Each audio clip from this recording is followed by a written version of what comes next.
সবাই কেমন আছো বন্ধুরা? আশা করি সবাই ভালো আছো। আর সকালবেলা চলে এলাম। এই বাবা দেখো, দুধটাকে ঢেকেও রাখিনি। কালকে আমি সকাল সকাল শুয়ে পড়েছি, তাও দুধ মানে কি বলবো, এই সংসারে মানে আমারই সব জিম্মা নিয়ে বসে আছি।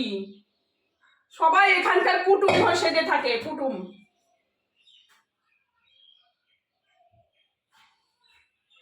ভালো লাগে না,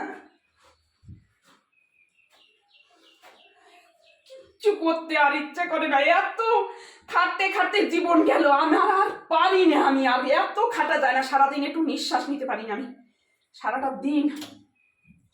দিন আমি নিঃশ্বাস ফেলতে পারি না। সারাটা দিন এরম ভাবে যায় আমার।